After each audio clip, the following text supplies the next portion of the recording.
जब पहली बार एग्ज़ाम दिया था एसएससी सीजीएल 2022 का, तो मेरा सिलेक्शन नहीं हो पाया था मेंस में 2023 में। तो तैयारी किया, मैं खुद से अपने पे वर्क किया, अपनी वीकनेस पे वर्क किया और उसके बाद फिर मेरा जीएसटी इंस्पेक्टर के पोस्ट पे सिलेक्शन हुआ। एग्ज़ाम को जैसा बताया जा रहा है उतना टफ एग्ज़ाम है नहीं। फ्रेंड ही होते हैं जो आपकी फैमिली बन जाते हैं और मोरल सपोर्ट भी देते हैं आपको।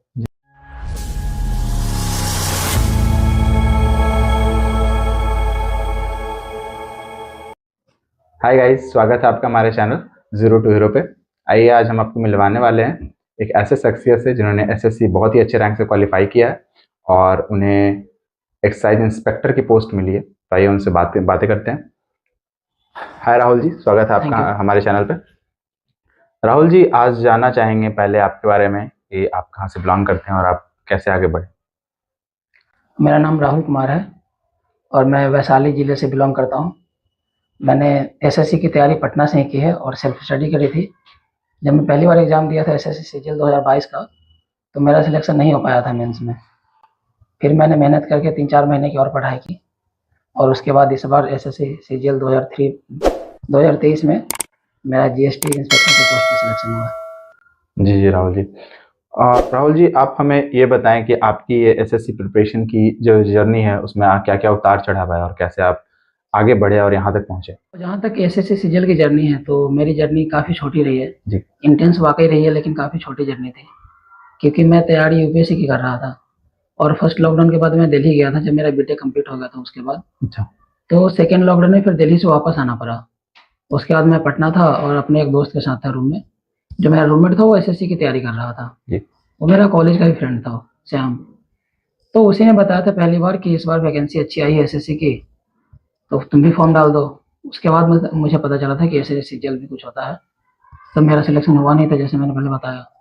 और फिर इस बार 2023 में दोबारा तैयारी किया, मैं खुद से अपने पे वर्क किया, अपनी वीकनेस पे वर्क किया और उसके बाद फिर यहाँ तक पहुँचा। जी, तो जो आपने फर्स्ट अटेम्प्ट में जो एसएससी दिया था तो उसमें नहीं हुआ था, तो आपको क्या बुरा लगा था या नहीं हुआ, फिर आपको खुशी भी थी कि आप बस 10 नंबरों से ही मतलब पीछे रहे हैं। नहीं, इतना बुरा नहीं लगा था क्योंकि तब मैंने तैयारी ही नहीं किया था उस एग्ज़ाम का। जी। बस मैं मॉक टेस्ट लगाया था और फिर आ गया था एग्ज़ाम देने के लिए। जब नहीं हुआ उसके बाद मैंने अपने पहले तो वीकनेस ढूंढना शुरू किया मैं कि कहाँ कहाँ मेरा गलती हो रहा है और किस किस सब्जेक्ट में मेरी गलती हो रही है। उसके बाद मैंने उसी पे काम किया और उसी का रिजल्ट है अभी जो आया। अच्छा राहुल जी, आपने एसएससी क्वालिफाई किया है तो सीजीएल क्वालिफाई किया है, तो अगर मान लीजिए कि किसी को बताना हो जो अभी स्टार्ट नहीं किया है एसएससी का प्रिपरेशन और मतलब वो एक तरह से एकदम नोवाइस है इस फील्ड में, वो आना चाहता है प्रिपरेशन के लिए, तो आप कैसे समझाना चाहेंगे उसे कि कैसे उसे स्टार्ट करना चाहिए एसएससी। देखो, एसएससी सीजीएल की प्रिपरेशन के लिए पहली क्राइटेरिया ये है कि आप ग्रेजुएट होना चाहिए, क्योंकि अगर आप अपियरिंग में हैं और आपके पास डॉक्यूमेंट नहीं है फिर भी आप अप्लाई नहीं कर पाएंगे। तो पहला क्राइटेरिया ये है कि आप ग्रेजुएट होना चाहिए। उसके बाद आप एसएससी सीजीएल का फॉर्म डालेंगे और इसमें 2 स्टेज होते हैं, प्री और मेंस। और मेंस के साथ आपके टाइपिंग का भी एग्जाम होता है उसी दिन सेम डे। और प्री में होते हैं 4 सब्जेक्ट जिसमें मैथ्स, रीजनिंग, इंग्लिश और जीके आते हैं और सबका वेटेज इक्वल होता है। 20-25 क्वेश्चन होते हैं, चारों के शॉर्ट क्वेश्चन होते हैं और 200 नंबर का एग्जाम होता है जिसका कट ऑफ नियरली 140 to 150 रहता है, इसी के अराउंड। और जब आप प्री क्वालिफाई करते हैं तो फिर आप मेंस में आते हैं। मेंस और प्री के बीच 1-1.5 महीने का गैप होता है और मेंस में वेटेज अलग अलग हो जाता है जी, क्योंकि मैथ और रीजनिंग होता है 30-30 क्वेश्चन और इंग्लिश का होता है 45 क्वेश्चन और जीके का 25। तो मेंस में इंग्लिश का वेटेज थोड़ा बढ़ जाता है। ओवरऑल 390 का पेपर होता है, 390 मार्क्स का जी। और अगर आपको अच्छा पोस्ट चाहिए तो 315-320 प्लस आना चाहिए। और टाइपिंग नॉर्मल ही होता है, तो टाइपिंग कोई ज़्यादा इसमें जैसे सीएचएस में होता है कि उसका टाइपिंग का स्पीड ज़्यादा चाहिए होता है। अच्छा। और सीजीएल में थोड़ा इजी होता है टाइपिंग। अच्छा, तो वो क्या क्वालिफाइंग नेचर होता है? बिल्कुल क्वालिफाइंग ही होता है। अच्छा। ये बताइए कि आपने जो एसएससी की प्रिपरेशन की तो उसमें कैसे मटेरियल्स का यूज किया, किन टीचर्स के वीडियोस को देखा या फिर किन कोचिंग्स को आपने सेलेक्ट किया? मैंने एसएससी की तैयारी ना किसी कोचिंग से करी और ना कोई बुक बनाया स्टैंडर्ड। अच्छा। मेरा जो बेस था स्कूल तक मैथ्स का, या फिर जब जेईई की तैयारी कर रहा था, जेईई मेंस की, तब मैंने मैथ्स जो पढ़े थे बस वही था। और कॉलेज में थोड़ा एप्टीट्यूड की तैयारी की थी कॉलेज प्लेसमेंट के लिए। तो हमारे छात्रों को आप ये बताइए कि आपका स्टडी शेड्यूल कैसा था, आप कितने घंटे पढ़ते थे और किस तरह से आपने प्रिपरेशन किया, कैसा स्ट्रेटजी आपने बनाया? जनरली तो लोग ऐसा बोलते हैं कि 18 घंटे 20 घंटे पढ़ने होते तैयारी के लिए। लेकिन ऐसा कुछ नहीं, अगर आप कंसिस्टेंटली 8 से 10 घंटे पढ़ते हैं डेली 6 महीने के लिए, जी। तो आप अपना सिलेबस भी कंप्लीट कर पाएंगे और एग्ज़ाम भी क्रैक कर पाएंगे। अच्छा, और अक्सर देखा जाता है कि जो बच्चे होते हैं, जो छात्र होते हैं, वो कंफ्यूज हो जाते हैं क्योंकि ऐसा इन्फॉर्मेशन और इतना सारा मतलब स्टडी मटेरियल होता है। तो आप मतलब आपकी क्या टिप्स है इसमें होगी, कैसे वो सॉर्ट करें? मेरा और प्रिपरेशन का जो भी स्ट्रेटजी था वो मॉक टेस्ट के राउंड था। पहले मॉक टेस्ट लगाते थे और उसमें होता था कि मेरा बायोलॉजिकल क्लॉक बन गया था। जैसे अगर मेरा प्री का एग्ज़ाम 9 बजे है तो हर दिन सुबह उठ के लाइब्रेरी में जाके 9 बजे से मॉक टेस्ट देना ही है। मॉक 1 घंटे के मॉक के बाद आप 1 डेढ़ घंटे एनालिसिस करो कि किस पे ज़्यादा टाइम लग रहा है किस सब्जेक्ट में और कहाँ पे ज़्यादा गलतियाँ हो रही है। फिर मॉक से जो रिजल्ट मिले आपको उसी को अप्लाई करना है अपने शेड्यूल में कि आज अगर 2-2 घंटे चारों से पढ़ने हैं तो किस पे ज़्यादा ध्यान देना है। अगर मैथ ज़्यादा गलती हो रहा है तो मैथ पे ज़्यादा टाइम देना है और इंग्लिश ज़्यादा सही हो रहा है तो इंग्लिश को थोड़ा कम टाइम दे सकते हैं। जी। इस तरह से मॉक के अराउंड मेरा प्रिपरेशन रिवॉल्व होता था। अच्छा, अच्छा। बिल्कुल। तो गाइज़ आपने देखा कि राहुल जी बता रहे हैं कि जो हमारा स्टडी शेड्यूल होना चाहिए वो पर डे हमें हर सब्जेक्ट पे फोकस करना है और मॉक्स देने हैं वो बहुत ज़्यादा इंपॉर्टेंट है। मॉक्स से हमें ये पता चलता है कि हमारा कौन सा सब्जेक्ट है, उस पे कितना फोकस देने की ज़रूरत है, कौन हमारा वीक है और कौन हमारा स्ट्रॉन्ग है, उस हिसाब से टाइम का अलॉटमेंट होना चाहिए। हाँ राहुल जी, तो अभी आपने बताया कि मतलब आपने बिना किसी कोचिंग और बिना किसी मतलब फिजिकल हेल्प के, मतलब किसी टीचर की मतलब सामने बैठ कर जो पढ़ाई की जाती है उसके बिना आपने ये एग्ज़ाम क्रैक किया। तो आप बता सकते हैं कि आपने ये स्टार्टिंग कैसे किया, मतलब आपको कहाँ से मटेरियल मिले, क्या सोर्सेज रहे आपके? तो जैसा कि मैंने बताया कि मेरा प्रिपरेशन मॉक के अराउंड था रिवॉल्व। अच्छा। तो मेरे पास सिलेबस था पहले तो एसएससी का डिटेल सिलेबस कि क्या क्या है, किस सब्जेक्ट में कौन कौन से टॉपिक हैं जी। और मेरा कौन सा टॉपिक है स्ट्रॉन्ग है और कौन सा वीक है। जी। तो जो वीक था उसका वीडियो मैं देखता था यूट्यूब पे, या फिर अगर आप बिल्कुल फ्री रिसोर्स फॉलो करना चाहते हैं तो हर एक सब्जेक्ट का आपको मिल जाएगा। अच्छा। जैसे मैथ्स का तो पूरा प्लेलिस्ट बना हुआ बहुत सारे टीचर का। जी, जी। जैसे मैंने बताया गगन प्रताप सर का अभिनय मैथ्स का पूरा प्लेलिस्ट है पड़ा हुआ उनका मैथ्स का। तो मैथ्स इनके इससे ज़्यादा कहीं देखने की ज़रूरत है नहीं। और बाकी जहाँ तक रीजनिंग का है तो रीजनिंग का आप छोटे-छोटे वीडियो किसी भी चैनल पे उठा के देख लो, टॉपिक डालोगे मिल जाएगा क्वेश्चन। जी। और कोई बच्चा अगर बिल्कुल आइडिया नहीं है कि कहाँ से स्टार्ट करना चाहिए तो टेलीग्राम पे एक चैनल है द पंडित्स। द पंडित। हाँ, अच्छा। वो हर दिन डालते हैं, हर दिन का शेड्यूल जी। डालते हैं आपको बताते हैं कि आपको कहाँ से पढ़ना है और कितना पढ़ना है हर दिन का। तो उससे ईज़ी कुछ हो ही नहीं सकता मेरे हिसाब से एसएससी के लिए। और फिर मैंने बताया टेलीग्राम चैनल, एक रानी मैम का ग्रामर का पीडीएफ है टेलीग्राम पे। अच्छा। 120 टूल्स का। तो ये इंग्लिश में मेरा बस उतना ही यूज़ था मेरे लिए कि इंग्लिश को थोड़ा ब्रश अप करना था, मुझे रिवीजन करना था इंग्लिश का। जी। क्योंकि मेरे 45 में मेंस है, 39 38 सही होते थे। जी। फिर मैं 120 टूल्स ऑफ ग्रामर देखा था, उसके बाद मेरे 43 सही हुए इस बार। जी। और फिर जीके के लिए तो आपको एक आभास सैनी सर का कैप्सूल आता है। अच्छा। करंट अफेयर्स का अराउंड द ईयर का एक साल का आता है वो। और फिर जीके आप कहीं से भी किसी एक चैनल से उठा के पढ़ लो। हाँ। जीके का, करंट अफेयर्स का, और करंट अफेयर्स के साथ साथ जो स्टैटिक जीके है जी। तो उसमें परमार एसएससी करके आता है। अच्छा। उसका पीवाई की सीरीज चलता है यूट्यूब पे। अच्छा। वो काफ़ी हेल्पफुल था। जी, आप ये बताएं कि आपका फैमिली बैकग्राउंड कैसा था और कैसा फैमिली ने सपोर्ट किया आपको इस गोल तक पहुंचने के लिए? तो किसी भी स्टूडेंट की लाइफ में फैमिली का सपोर्ट तो बहुत ज़रूरी होता है। जी। और फैमिली का सपोर्ट हमेशा रहा है मेरे पे। जी। पापा का ऐसा कुछ प्रेशर नहीं था कभी भी कि क्या करना है और क्या नहीं। पापा का यही कहना था कि तुम जो कर रहे हो अच्छे से करो, बस मेरा काम है फाइनेंशियली और इमोशनली सपोर्ट करना तुमको।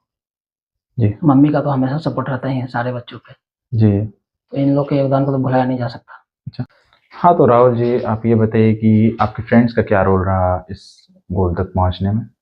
फ्रेंड्स का रोल तो स्कूल से लेके कॉलेज तक और पटना तक हमेशा रहा है। जी। और बिना फ्रेंड के सपोर्ट के आप अगर ऐसा कहें कि मुझे किसी फ्रेंड का सपोर्ट नहीं मिला या किसी फ्रेंड का हेल्प नहीं मिला कभी, जी। तो ये तो नाइंसाफ़ी होगी। क्योंकि जब आप एक बार घर से बाहर निकलते हो तो friends is like your family. जी हाँ। वही आपकी फैमिली होते हैं, वही आपके गार्जियन बन जाते हैं। जी। वो कभी-कभी फ्रेंड बदनाम भी होते हैं कि बिगाड़ भी रहे हैं दोस्त, जी। जी। लेकिन ऐसा जनरली होता नहीं है। अच्छा। आपका फ्रेंड सर्किल अपने आप डिफाइंड हो जाता है बेस्ड ऑन योर कैरेक्टर। तो आप जिस टाइप के होंगे आप उस तरह का आपका फ्रेंड सर्कल बन जाएगा। जी। स्कूल में भी काफ़ी अच्छे दोस्त थे, वो कॉम्पिटिटर भी होते हैं आपके कई बार, लेकिन दोस्ती ऐसी होती है कि कम्पीट भी करेंगे और सपोर्ट भी करते हैं। जी। तो स्कूल में भी फ्रेंड थे अच्छे 3-4 लोग जो मेरे गाँव के ही थे, जैसे उज्ज्वल था, सुजीत था, मनोज था। तो हम 3-4 लोग साथ में रहते थे, सेम जी। गाँव के थे। जी। जी। और फिर जब मैं यहाँ पटना आया था तो सब लोग साथ में आए थे तैयारी करने। जी। तो हम लोग एक ही साथ एडमिशन लिए थे जुपिटर क्लासेस में। अच्छा। पहले स्मृति हुआ करता था, अभी जुपिटर क्लासेस है जी। तो वहाँ पे जेईई मेंस की तैयारी करते थे हम सब लोग। फिर जब वहाँ कोचिंग में गया तो वहाँ अलग दोस्त बन गए 3-4 लोग, जिसमें से कुछ लोग और एक विकास था जो NIT कालीकट गया। फिर जब मैं कॉलेज गया NIT दुर्गापुर बीटेक करने के लिए जी। तो वहाँ भी कई सारे दोस्त बने, जिसमें से एक दोस्त जिसका मैंने नाम लिया था श्याम का, वो मेरे साथी था और मेरे साथ ही तैयारी कर रहा था पटना में, उसी ने पहली बार बताया था। अच्छा। वहाँ पे भी 4-5 लोग ऐसे थे, बिहार के भी थे, बिहार के बाहर के भी थे जी। एक साहिल था, हम लोग दोनों साथ में तैयारी करना शुरू किए थे। एसएससी की तैयारी डिस्कशन करते थे हम लोग जब 2022 में दिए थे जी। कि भाई मैं ये फॉर्म भर रहा हूँ, तुम भी भर रहे हो क्या जी। तो वो भी एग्जाम दिया था और उसका 2022 में हो गया था, जिसका अभी प्लेसमेंट वहाँ पे हुआ उसकी हुई है अहमदाबाद में, पोस्टिंग हुई है AA में जी। हाँ, और त्रिपुरारी था जो कॉर्पोरेट सेक्टर में अभी सैमसंग में जी। तो ऐसे कई सारे दोस्त रहे हमेशा से। फिर मैं जब पटना आया यहाँ SSC की तैयारी के लिए तो लाइब्रेरी में भी कई लोग दोस्त बने जी। वो लोग भी अभी SSC की तैयारी कर ही रहे हैं। अच्छा। सब मिलकर तैयारी करते थे, कई सारे दोस्त जो जिनका पकड़ मैथ और रीजनिंग में काफी अच्छा है मेरे से जी।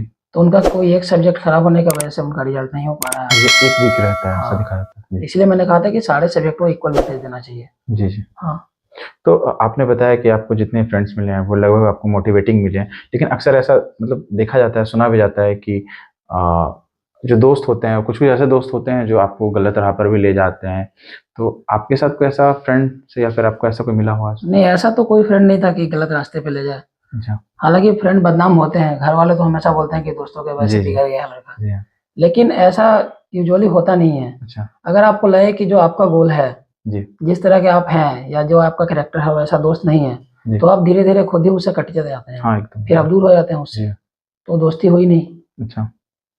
और अगर ये देखा जाए कि मतलब आप अगर नक्शल में बताना चाहें कि हाँ एक जो फ्रेंड सर्कल होता है उसका बहुत ज़्यादा योगदान होता है SSC जैसे एक तरह से टफ एग्जाम्स को निकालने के लिए, तो ये आप कहना चाहेंगे इस पे कि हाँ बिना फ्रेंड सर्कल का कोई निकाल सकता है या नहीं निकाल सकता, इस पर कमेंट करना चाहेंगे? मैं ये नहीं कहूँगा कि बिना फ्रेंड सर्कल कोई निकाल नहीं सकता, निकाल सकते हैं लोग। काफी लोग ऐसे होते हैं जो इंट्रोवर्ट होते हैं थोड़े, जी हाँ, जिनको सोशलाइज होना पसंद नहीं होता है, वो अकेले रहना रिजल्ट होता है जी। लेकिन फैमिली के बाद जब आप घर से बाहर निकलते हो तो वहाँ जैसा कि मैंने पहले बताया कि फ्रेंड ही होते हैं जो आपकी फैमिली ही बन जाते हैं और मोरल सपोर्ट भी देते हैं आपको जी। ये भी होता है कि कभी अगर लो फील कर रहे हो तो दोस्तों से बात करने के बाद मोटिवेशन आता है कि हाँ मेरे जैसे और भी लोग हैं जो तैयारी कर रहे हैं। हाँ, तो राहुल जी आपने जो SSC का एग्जाम क्वालिफाई किया, इतना टफ एग्जाम माना जाता है और इसमें दिखाया जाता है कि काफ़ी प्रेशर हैंडल करते हैं जो एस्पिरेंट्स होते हैं, तो आपके लिए स्ट्रेस बस्टर का क्या काम किया और आपने मतलब कैसे अपने स्ट्रेस को बस्ट किया?